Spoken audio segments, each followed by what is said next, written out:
James Dean was the epitome of cool, the Hollywood rebel who left us wanting more. But behind the good looks and the mysterious grin was a Hoosier. Imagine that, the coolest guy in the room, the most iconic Hollywood legend, was an Indiana farm boy. Where we come from doesn't always determine who we become. But in the case of Hollywood icon James Dean, maybe it did. He was just an ordinary guy. I mean, no one dreamed at the time that he was here he'd ever be a movie star. Marcus Winslow knew Dean well, like real well. His dad and my mother were brother and sister. And then after his mother passed away, why, he came here to live with my mom and dad, which would have been his aunt and uncle. Marcus was younger than Dean, but the two were raised in the very same house that Marcus still lives in today. Helped Dad on the farm and played basketball and involved in some school plays and things like that. The family farm is just outside of downtown Fairmount, where David Lohr opened up the James Dean Gallery in 1988.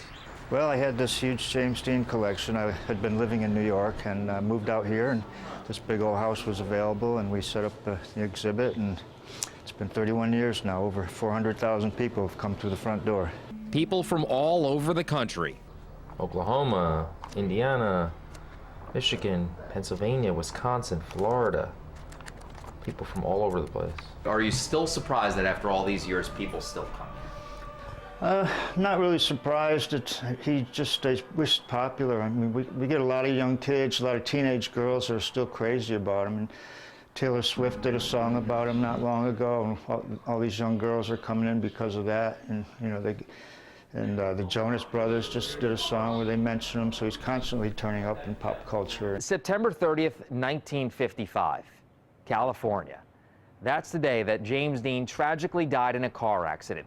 But every year, on that day, here in Fairmount, Indiana, people from all across the world come here to remember the life and legacy of James Dean. This year, there were more than 20,000 people.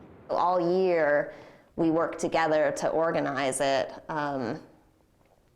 So that it can occur. Dorothy Schultz is with the Fairmount Historical Museum, the group behind the James Dean Festival. There's a huge car show.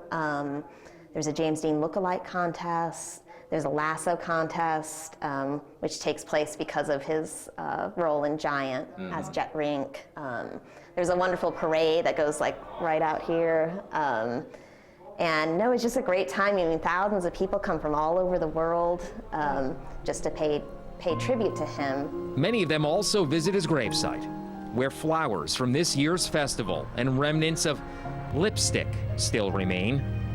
The gravesite not more than a mile away from the house where he and Marcus grew up. Any funeral's sad for a family member, but it was extra bad when you had so many people around you didn't know, and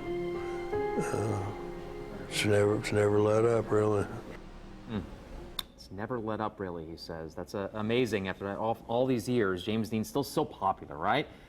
When he died, Natalie Wood, you know her, star actress, said, quote, "All of us were touched by Jimmy, and he was touched by greatness."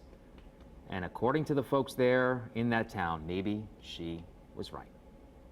That was a great piece. Thank you. What's one thing you learned that was a big surprise? You had no idea. I think that if you follow James Dean's career at all, or you watched any of his movies, you kind of got a feeling like that he was a loner. But according to everyone there, he wasn't at all.